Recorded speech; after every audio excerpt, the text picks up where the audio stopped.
नमस्कार दोस्तों, जी एकेडमी में आप सभी लोगों का एक बार फिर से स्वागत है। मेरा नाम है अवतार किशन और जैसे कि आप सभी लोग जानते हैं कि हम सपोर्टिंग मटेरियल सॉल्व कर रहे हैं 9th क्लास का, ठीक है, जो कि इंग्लिश और हिंदी दोनों लैंग्वेज में है। मतलब ये वीडियो बाइलिंगुअल होने वाला है, ठीक है, बाइलिंगुअल। और बेसिकली इस वीडियो में हम पार्ट 3 की तरफ बढ़ेंगे, जिसके अंदर हम क्वेश्चन डिस्कस करेंगे 21 से लेकर क्वेश्चन 30 तक, ठीक है। वीडियो स्पॉन्सर किया गया है जी एकेडमी के द्वारा। अगर चैनल पे नए हो, वीडियो अच्छा लगे तो लाइक ज़रूर कीजिएगा, वीडियो हेल्पफुल लगे तो शेयर भी ज़रूर करना, और चैनल पे नए हो तो सब्सक्राइब किए बिना मत जाना, ठीक है। आइए स्टार्ट करते हैं क्वेश्चन को सॉल्व करना, ठीक है। यहाँ पे बोला जा रहा है question number 21, which of the following equations, मतलब which of the following equations मतलब ये 4 इक्वेशन दे रखे हैं हमें ए बी सी डी, ठीक है, represents a line parallel to X axis, ठीक है।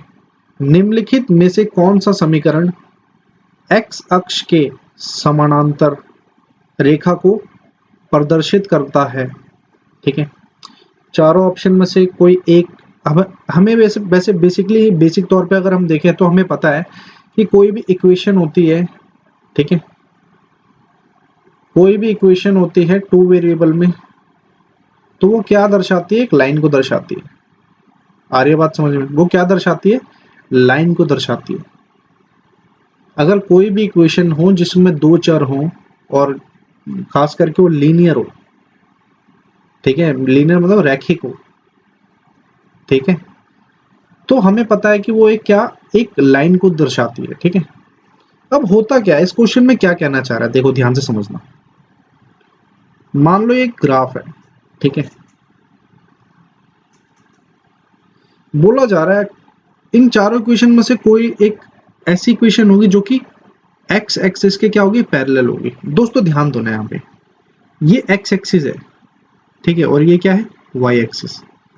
एक्स एक्सिस के पैरेलल में अगर कोई भी पॉइंट आएगा तो यहाँ पे आ रहा होगा वो, और यहाँ से पास हो रहा होगा, या तो यहाँ से पास हो रहा होगा, या यहाँ से पास हो रहा होगा, यहाँ से पास हो रहा होगा, या तो यहाँ से।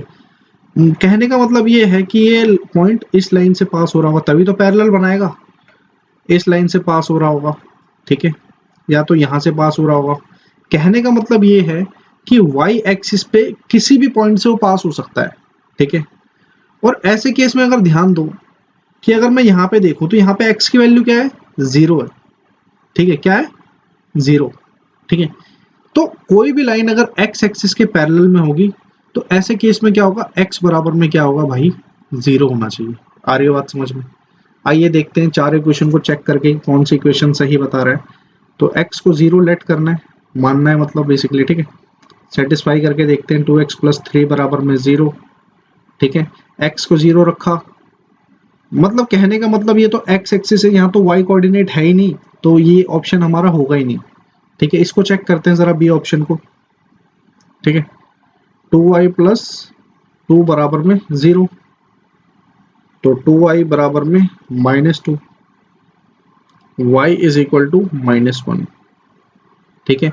तो y की वैल्यू क्या आ गई? -1 आ गई। तो -1 मान लो यहाँ है कहीं, तो अगर यहाँ से लाइन ड्रॉ करें तो क्या ये लाइन x एक्सिस के पैरेलल में है? जी बिल्कुल है, ठीक है। तो हमारा ऑप्शन क्या हो जाएगा? 2y + 2। आ रही है बात समझ में? 2y + 2 = 0। सी ऑप्शन को भी इसी तरीके से चेक कर सकते हैं। यहाँ पे बोला गया 2x + 3y बराबर में 0। यहाँ पे समस्या ये है कि यहाँ पे x कोऑर्डिनेट भी दे रखा है, ठीक है। x कोऑर्डिनेट मैंने क्या बताया आपको? 0 होना चाहिए अगर कोई भी लाइन पैरेलल होगी, तो ये भी ऑप्शन नहीं होगा, ठीक है। डी ऑप्शन इसी तरीके से क्या है? 2x - 3y = 0। आ रही है बात समझ में? तो यहाँ पे भी x कोऑर्डिनेट दे रखा है, तो उसका मतलब ये ऑप्शन भी नहीं हो सकता। आई बात समझ में? चले नेक्स्ट क्वेश्चन पे। चलिए, तो क्वेश्चन नंबर 22, इसमें बोला जा रहा है which of the following equations represents a line parallel to y axis. आ रही है बात समझ में? निम्नलिखित में से कौन सा समीकरण y अक्ष के समानांतर रेखा को प्रदर्शित करता है?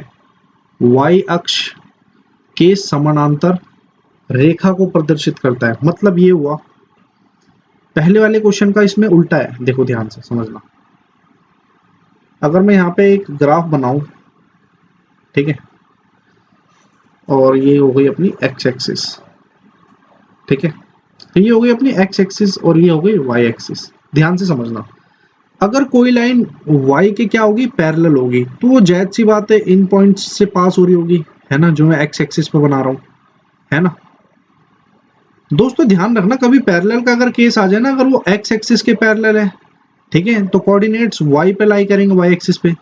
अगर वो लाइन y एक्सिस के पैरेलल में है, ठीक है, तो कोऑर्डिनेट्स हमेशा x एक्सिस पे लाई करेंगे, ठीक है। तो अगर y पैरेलल है, y की कोई लाइन पैरेलल है, y एक्सिस के कोई लाइन अगर पैरेलल है, तो उसके कोऑर्डिनेट हमेशा x एक्सिस पे होंगे, किस पे होंगे, x अक्ष पे होंगे, ठीक है। तो इस तरीके से लाइन पैरेलल बन रही होगी, आ रही है बात समझ में। तो ऐसे केस में क्या हो जाएगा भाई मेरे, y की वैल्यू क्या होनी चाहिए, 0 होनी चाहिए, ठीक है। मतलब y इक्वेशन में ना हो तो ही बात बनेगी, ठीक है। तो देखते हैं, इसमें y है तो मतलब ये ऑप्शन नहीं हो सकता, इसमें y है नहीं है, इसमें y है तो ये भी ऑप्शन नहीं हो सकता, आ रही बात समझ में। इसमें y है तो ये ऑप्शन भी नहीं हो सकता, ऑप्शन कौन सा होगा, सी होगा। देखते हैं, 2x बराबर में 4, x की वैल्यू कितनी आ गई, 2, आ रही है बात समझ में। तो मान लो एक ये होता और 2 ये होता और ये 0 मान लो, तो वो लाइन यहाँ से जा रही होती, ठीक है। तो वो किसके पैरेलल होती, y की तो पैरेलल होती भाई मेरे, ठीक है। आई बात समझ में। चले नेक्स्ट क्वेश्चन पे, चलिए क्वेश्चन नंबर 23। यहाँ पे बोला जा रहा है इफ a कोमा -2, मतलब पहला कौन सा होता है, पहला होता है x कोऑर्डिनेट और दूसरा y कोऑर्डिनेट, ठीक है, lies on the graph of 3x minus Y is equal to 10, मतलब a कोमा -2 कोई पॉइंट है ग्राफ पे जो कि लाई करता है इस पे, इस इक्वेशन पे, ठीक है। Then the value of a is, यदि a minus 2 3x minus Y बराबर में 10 के द्वारा आलेखित रेखा पर स्थित है तो a का मान है, ठीक है। देखो ध्यान से क्वेश्चन समझते हैं, ये कोई ग्राफ है, ठीक है, तो हम मान लेते हैं कोई पॉइंट है a कोमा -2, ठीक है, a कोमा -2 मान लिया हमने, यहाँ है क्या है, a कोमा -2, क्योंकि ये है y एक्सिस और y एक्सिस माइनस में कहाँ होती है, यहाँ होती है, ठीक है, और यहाँ पे x एक्सिस होती है प्लस में और यहाँ पे x एक्सिस माइनस में, ठीक है।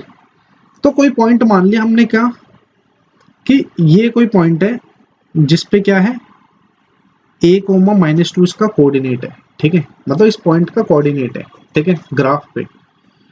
तो बोला जा रहा है, और ये जो कोऑर्डिनेट है ये ये इक्वेशन है 3x minus Y is equal to 10, तो ये ऑब्वियस सी बात है एक लाइन को दर्शा रही होगी ये इक्वेशन। तो मान लो ये लाइन कोई कुछ इस तरीके से जा रही होगी, ठीक है, टच करके, मतलब ये कोऑर्डिनेट है इस लाइन का, तो इसी लाइन के ऊपर रिप्रेजेंट हो रहा होगा, इसी लाइन के ऊपर ये पॉइंट कहीं ना कहीं आ रहा होगा, ठीक है। तो ऐसे मान लिया हमने एक लाइन है और इसकी इक्वेशन क्या है, 3x माइनस वाई बराबर में क्या है, 10।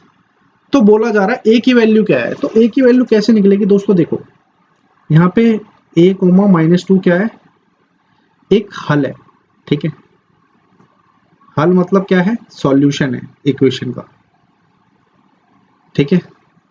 और समीकरण क्या है हमारे पास, समीकरण मतलब इक्वेशन, इक्वेशन देखा जाए तो इक्वेशन हमारे पास क्या है, इसको हम 1 मान लेते हैं, ठीक है।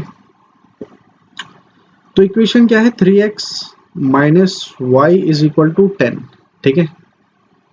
तो x तथा y, ठीक है, का मान रखने पर, ठीक है, मतलब पुटिंग द वैल्यू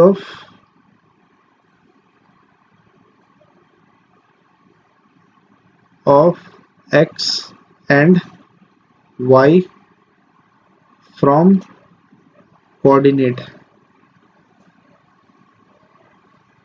ठीक है। पहले कोऑर्डिनेट से देख के अगर वैल्यू पुट करें तो क्या हो जाएगा, ध्यान से देखना, 3x की जगह क्या आएगा भाई, x का कोऑर्डिनेट ये होता है, और y का कोऑर्डिनेट क्या होता है, ये वाला होता है। तो x की जगह पे क्या लगाएंगे, a लगाएंगे, ठीक है। और यहाँ पे माइनस है और y की जगह पे क्या लगाएंगे, y कोऑर्डिनेट क्या है, -2 है, ठीक है। तो यहाँ पे -2 बराबर में कितना हो जाएगा भाई, 10, ठीक है। इसे सॉल्व करते हैं, 3a माइनस माइनस प्लस 2 हो जाएगा, सॉरी, बराबर में 10, ठीक है। 3a बराबर में 2 इधर जाएगा तो कितना बचेगा, 8 बचेगा। आई बात समझ में। a की वैल्यू क्या आ जाएगी, 8/3, ये हमारा आंसर है। 8/3 दिखा, बी ऑप्शन है। आई बात समझ में। चले नेक्स्ट क्वेश्चन पे। चलिए क्वेश्चन नंबर 24 में बोला जा रहा है the equation 2x plus 9 is equal to 0 on the number line is represented by। बोला जा रहा है ये जो इक्वेशन है ये किसकी है, या तो लाइन की होगी या किसी पॉइंट की होगी, या इन्फाइनाइटली मैनी लाइन्स या इन्फाइनाइटली मैनी पॉइंट्स। हिंदी में इसी क्वेश्चन को पढ़ते हैं। संख्या रेखा पर समीकरण इसको निरूपित करती है। एक रेखा एक बिंदु अपरिमित रूप से अनेक रेखाएं अपरिमित रूप से अनेक बिंदु। आ रही है बात समझ में। अब इसको जरा सॉल्व करके देखते हैं। पहले क्या है, बोला जा रहा है ये जो इक्वेशन है ना, इसका मतलब क्या है। अब दोस्तों हमें पता है कि हम अगर हमारे पास दो चर हो, दो चर मतलब दो वेरिएबल है, ठीक है, और दोनों वेरिएबल की पावर क्या है, पावर मतलब घात, दोनों वेरिएबल की घात कितनी है, 1 है। दोनों चर की घात अगर 1 है तो हम कह सकते हैं, और किसी भी समीकरण में दोनों के दोनों चर होने चाहिए, तो उसकी वो इक्वेशन का मतलब होता है कि स्ट्रेट लाइन है। क्या होता है, स्ट्रेट लाइन है। लेकिन यहाँ पे y कोऑर्डिनेट तो है नहीं, y दिख रहा है कहीं, यहाँ पे वेरिएबल नहीं दिख रहा। तो इस केस में क्या करेंगे, सीधा सॉल्व करेंगे। 2x बराबर में 9 इधर जाएगा तो -9, x बराबर में क्या है, -9/2, जो कि कितना हो जाएगा, -4.5। तो एक बात बताओ दोस्तों, यहाँ पे y कोऑर्डिनेट है नहीं तो मैं इसको ऐसे लिख सकता हूँ ना, -4.5, 0। तो ये अब है क्या, ये एक पॉइंट ही तो है ना, एक बिंदु तो है। तो ये क्या है, एक बिंदु। आ रही है बात समझ में, ठीक है। क्योंकि ये एक लाइन तो हो नहीं सकती, क्योंकि इसमें एक ही चर है, ठीक है। अनेक लाइन भी नहीं हो सकती, अनेक पॉइंट भी नहीं हो सकते, ठीक है, क्योंकि इसमें एक ही चर है। आई बात समझ में। चले अगले सवाल पे। चलिए 25th क्वेश्चन में हमें बोला जा रहा है यहाँ पे the distance between the graph of the equation x is equal to -4 and x is equal to 1। मतलब ये दो पॉइंट्स हैं एक ग्राफ पे, ठीक है। इनके बीच में क्या पूछा जा रहा है, इनके बीच में दूरी पूछी जा रही है। समीकरण x बराबर में -4 और x बराबर में 1 के आलेखों के बीच की दूरी, ठीक है। तो x -4 है तो मान लेते मैं यहाँ पे 1 2 3 4, तो -4 यहाँ पे आ गया, -3 -2 -1 और यहाँ पे 0 है, ये 1 है और यहाँ 2 है। तो ये होती है x एक्सिस और ये होती है y एक्सिस, ठीक है। तो -4 यहाँ पे है, ठीक है, और 1 कहाँ पे है, यहाँ पे है। तो कितनी दूरी हो जाएगी दोस्तों, कितनी हो जाएगी, अगर मैं यहाँ से चलूँ एक तो ये हो जाएगा, 2 3 4 और कितनी हो गई, 5। तो कितनी हो जाएगी दूरी, 5 हो जाएगी। दूसरी चीज आप इस तरीके से भी कर सकते हो कि ध्यान देना, यहाँ पे क्या है, एक x की वैल्यू है 1 है और दूसरे x की वैल्यू क्या है, -4। अगर डिस्टेंस निकालना है दोनों के बीच में तो क्या करना होता है, अगर इजी में मैं बताऊं तो बड़े में से छोटे को माइनस करना होता है। ये बड़ा है इस टाइम पे 1, बड़े में से छोटे को माइनस करना होता है। तो 1 सबसे छोटा क्या है, -4 है ना। तो कितना हो जाएगा, ये हो जाएगा 5, ठीक है। आ रही है बात समझ में। तो आंसर कितना हो जाएगा, 5। इन दोनों के बीच में डिस्टेंस कितना है, 5 यूनिट्स। आ रही है बात समझ में। चले नेक्स्ट क्वेश्चन पे। चलिए question number 26 the distance between the graph of the equation, मतलब ये भी दो पॉइंट हैं जो कि किस पे हैं, y अक्ष पे हैं, ठीक है। y अक्ष पे दो पॉइंट हैं, ये समीकरण y बराबर में -2 y बराबर में -5 के आलेखों के बीच की दूरी, तो इन दोनों पॉइंट के बीच की दूरी निकालनी है, डिस्टेंस निकालना है। आ रही है बात समझ में? तो देखते हैं डिस्टेंस कितना होगा। देखो इसमें से पहले तो ये बताओ, सबसे -2 और -5 में से सबसे बड़ा कौन सा है? ये क्या है, बड़ा है, ठीक है, और ये क्या है, छोटा। आ रही है बात समझ में? ये है सबसे छोटा, क्योंकि ये माइनस में, मतलब माइनस में सबसे ज्यादा बड़ा नंबर है ना, ये इसलिए सबसे छोटा है। अब देखते हैं बड़े में से, मैंने क्या बताया था, छोटे को माइनस करना, -2 है ना, -5, ठीक है, कितना हो जाएगा, -2 + 5, तो कितना हो जाएगा, 3 यूनिट्स। आ रही है बात समझ में? तो कितनी यूनिट हो जाएगी, 3। आई बात समझ में? तो इन दोनों के बीच की दूरी कितनी हो जाएगी, 3 यूनिट्स, ठीक है। आई बात समझ में? चले नेक्स्ट क्वेश्चन पे। चलिए क्वेश्चन नंबर 27 में बोला जा रहा है, इफ 2k - 1 कोमा के, ये क्या है, कोऑर्डिनेट है किसी पॉइंट के, 2k - 1, एक मिनट लिख लेता हूं अच्छे से, कोमा के, ये क्या है, कोऑर्डिनेट है, ठीक है। माना बोला जा रहा है कि इफ 2k - 1 कोमा के is a solution of the equation, ठीक है, मतलब सॉल्यूशन मतलब ये कोई लाइन होगी ग्राफ पे, ठीक है, कोई लाइन जा रही है और ये पॉइंट क्या है, इस लाइन पे लाई कर रहा है, ठीक है, 2k - 1 कोमा के।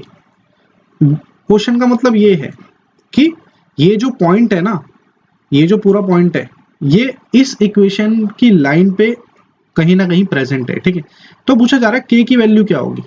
यदि 2k - 1 कोमा k रैखिक समीकरण 10x - 9y बराबर में 12 का एक हल है, तो k का मान क्या हो जाएगा, ठीक है। निकालते हैं इसमें से, ऑप्शन में से देखते हैं। देखो यहाँ पे कोऑर्डिनेट क्या है, 2k - 1 कोमा k। तो ध्यान से देखो, ये कौन सा अक्ष होता है, x कोऑर्डिनेट होता है, ये कौन सा बिंदु होता है, y एक्सिस, वो मतलब y कोऑर्डिनेट होता है, ठीक है। अब हमें इक्वेशन देखनी है, इक्वेशन क्या है, 10x - 9y बराबर में 12। तो हम करेंगे क्या, x कोऑर्डिनेट को x की जगह पे x कोऑर्डिनेट की वैल्यू रख देंगे, y कोऑर्डिनेट की जगह y पे y कोऑर्डिनेट की वैल्यू रखेंगे, तो ठीक है। तो वही काम करते हैं, x की वैल्यू क्या है, 2k - 1 है ना, -9, y की वैल्यू क्या है, k, बराबर में कितना है, 12। आ रही बात समझ में? इसे सॉल्व करते हैं थोड़ा, तो 10 2 ज़ा 20k -10 -9k बराबर में 12, है ना। 20 में से 9 गए तो कितने के बचे, 11 के बचे, और 10 उधर जाके प्लस हो गए तो कितने हुए, 12 जमा 10, तो ये हो गए भाई कितने, 22। तो k की वैल्यू क्या आ जाएगी, 22/11, मतलब कटेगा तो 2, k की वैल्यू कितनी आ गई, 2। आ रही है बात समझ में? समझ पा रहे हो अब बात को, ठीक है। तो k का मान यहाँ पे क्या हो गया, 2 हो गया। और अगर इस पॉइंट को हम निकाले तो पॉइंट का मतलब क्या हो जाएगा, 2, k की जगह 2 रखेंगे क्योंकि k की वैल्यू 2 आई है, कोमा 2 सॉरी -1 कोमा 2, ठीक है। अब इसे सॉल्व करते हैं तो कोऑर्डिनेट भी आ जाएगा, 2 दूनी 4 -1 3 और यहाँ पे 2, तो कोऑर्डिनेट कौन सा होगा, ये वाला कोऑर्डिनेट होगा हमारा, ठीक है, जो कि इस लाइन पे आ रहा होगा। आ रही है बात समझ में, ठीक है। चले नेक्स्ट क्वेश्चन पे। चलिए 28वें क्वेश्चन में बोला जा रहा है, which of the following equations passes through the origin, ठीक है। ओरिजिन मतलब होता है कि ये कौन, इन चारों में से कौन सा ऐसा समीकरण है जो कि 0,0 से पास करता है। आ रही है बात समझ में, 0,0 से पास करता है। निम्नलिखित में से कौन सा समीकरण मूल बिंदु से गुजरने वाली आलेख को निरूपित करता है, ठीक है। तो किसी भी इन चारों इक्वेशन में से किसी में भी हम 0,0 रखें तो वो सेटिस्फाई हो जाना चाहिए। ठीक है, देखते हैं कौन सा सेटिस्फाई करता है। अगर मैं ए ऑप्शन की बात करूं, यहाँ पे हमें क्या रखना है, 0,0 कोऑर्डिनेट रखना है, मतलब पहली वैल्यू x की और दूसरी वैल्यू y की। ठीक है, तो ए ऑप्शन में x प्लस वाई बराबर में कितना है, 2। अगर 0,0 करें तो ये क्या कभी 2 के बराबर होगा, नहीं होगा, तो ए ऑप्शन तो होगा नहीं। इस तरीके से यहाँ पे अगर 0 रखें, यहाँ पे 0 रखें, तो क्या कभी ये 2 के बराबर होगा, नहीं, तो ये भी ऑप्शन नहीं होगा। सी ऑप्शन चेक करते हैं। ठीक है, तो सी ऑप्शन क्या बोला जा रहा है, 2x माइनस 3y बराबर में 0। अगर x की वैल्यू 0 रखें और y की वैल्यू भी 0 रखें तो क्या है, 0 के बराबर है, बिल्कुल सही बात है। तो हमारा आंसर क्या हो जाएगा, सी हो जाएगा। इसको थोड़ा और सॉल्व करते हैं, 0 बराबर में 0। ठीक है, तो ये ऑप्शन तो होगा नहीं, हमारा आंसर क्या हो जाएगा, सी ऑप्शन। आई बात समझ में। चलिए नेक्स्ट क्वेश्चन पे चलिए। 29वें सवाल में बोला जा रहा है, इफ द इक्वेशन 3y बराबर में 7 है। ठीक है, मतलब ये एक पॉइंट है। ठीक है, क्योंकि इसमें एक ही चर है, एक ही वेरिएबल है। ठीक है, इज एक्सप्रेस्ड एज, अगर इस इक्वेशन को हम इस फॉर्म में लिखें, किसमें, ax plus B Y plus C is equal to 0 में, then which of the following is correct. तो यहाँ पे यदि समीकरण 3y बराबर में 7 है को ax plus B Y plus C बराबर में 0 के रूप में व्यक्त किया जाए तो निम्नलिखित में से कौन सा सही है। ठीक है, तो देखते हैं कौन सा सही है इसमें से। तो यहाँ पे हमें क्या बोला गया है, इस फॉर्म में लाना है ax plus B Y plus C बराबर में क्या है, 0। तो 3y बराबर में क्या है, 7 है ना। तो देखते हैं, अब यहाँ पे निशान क्या है, प्लस, यहाँ पे भी है, यहाँ पे प्लस है। ठीक है, तो देखो कुछ नहीं है तो क्या है, 0x है ना, प्लस 3y है कि नहीं, आ रही है बात समझ में। और यहाँ पे क्या है, बराबर में 7 है। अब इस 7 को माइनस में इधर लाएंगे तो क्या हो जाएगा, 0x प्लस 3y माइनस 7 बराबर में 0 है ना। लेकिन यहाँ पे प्लस आना चाहिए सही मायने में देखा जाए तो 0x प्लस 3y प्लस यहाँ पे माइनस 7 बराबर में 0। अब देखो x के साथ किसकी वैल्यू है, a की है, y के साथ किसकी वैल्यू है, b की है, और अलोन खाली किसके, c की वैल्यू। तो a की वैल्यू क्या हो जाएगी यहाँ पे, 0। ठीक है, b की वैल्यू क्या हो जाएगी, 3, और c की वैल्यू हो जाएगी -7। आ रही है बात समझ में। a की वैल्यू 0, b की वैल्यू 3 और c की वैल्यू -7। आ रही है बात समझ में। तो आंसर क्या हो जाएगा, सी ऑप्शन हो जाएगा हमारा। ठीक है, चलें नेक्स्ट क्वेश्चन पे चलिए। 30वें सवाल में बोला जा रहा है, on expressing x in terms of y for the linear equation, इस लीनियर इक्वेशन को क्या करना है, x in terms of y। ठीक है, लिखना है x की टर्म, मतलब x in terms of y के टर्म्स में लिखना है। ठीक है, मतलब ये कहने का मतलब है इस 30th क्वेश्चन में हमें क्या करना है, हमें x की वैल्यू निकालनी है इसी में से। ठीक है, x की कुछ वैल्यू आ रही होगी, जो भी आ रही होगी। ठीक है, तो क्या होगी, विच of the following is correct. रैखिक समीकरण 2/3x प्लस 4y बराबर -7 के लिए x को y के रूप में निरूपित करने पर निम्नलिखित में से कौन सा सही है। ठीक है, तो बेसिकली देखते हैं, सॉल्व करते हैं पहले इसे। 2/3x प्लस 4y बराबर में -7, तो 2/3x है ना, y को उधर ले जाएंगे एज इट इज -7 -4y।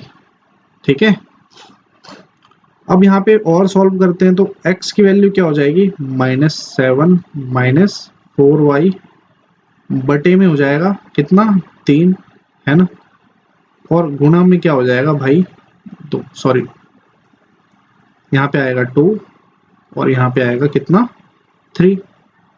और यहाँ पे इसी तरीके से अगर सॉल्व करेंगे तो 7 तिया -21, 4 तिया -12y बटे 2। अब देखो ये ऑप्शन में कहीं दिख रहा है, तो देखते हैं, -21 -12y बटे में 2, तो आंसर क्या हो जाएगा, बी ऑप्शन हमारा करेक्ट हो जाएगा। आई बात समझ में। ठीक है, और बाकी ये भी नहीं होगा, ना ये होगा, ना ये होगा। आई होप आपको ये वीडियो पसंद आया होगा। अगर पसंद आया तो वही 3 काम, लाइक, शेयर और सब्सक्राइब किए बिना मत जाना, ठीक है। ऐसी ही अच्छी अच्छी वीडियोस देखने के लिए चैनल को जरूर सब्सक्राइब कर लें। और हाँ, अगर आपको मेरा काम पसंद आता है तो डिस्क्रिप्शन में एक लिंक है, ठीक है, जिसमें कि मैंने QR कोड डिस्प्ले कर रखा है। आप उस कोड को स्कैन कर सकते हो अपने किसी भी UPI ऐप से, पेटीएम, गूगल पे या फोन पे। अगर आपको मेरा काम पसंद आता है तो आप 5 रुपये मुझे डोनेट कर सकते हो, 5, 10, 100, जो भी आपकी गुंजाइश है, जितने भी आप डोनेट करना चाहते हो, ठीक है, तो आप डोनेट कर सकते हो। बाय द वे, वैसे तो मैं साइंटिफिक वीडियोस बनाता हूँ, बट मुझे लगा कि 9th क्लास के भी सपोर्टिंग मटेरियल की वीडियो बनानी चाहिए, तो इसीलिए मैं बना रहा हूँ। और मेरे पास कमेंट्स भी आए थे, तो इसलिए, ठीक है। तो थैंक्स फॉर वॉचिंग, ध्यान रखें अपना, और थैंक्स फॉर वॉचिंग यही बोलूँगा। और चैनल को लाइक, शेयर, सब्सक्राइब जरूर कर लेना। वीडियो अगर हेल्पफुल लगता है तो दोस्तों के साथ शेयर भी करो। और क्योंकि कुछ भाई हमारे ऐसे हैं जहाँ जहाँ तक मतलब कोचिंग्स नहीं पहुँच पाते, तो उन लोगों के लिए वीडियो हेल्पफुल हो सकता है। वीडियो अच्छी लगे तो लाइक भी जरूर करो, ठीक है। तो थैंक्स फॉर वॉचिंग।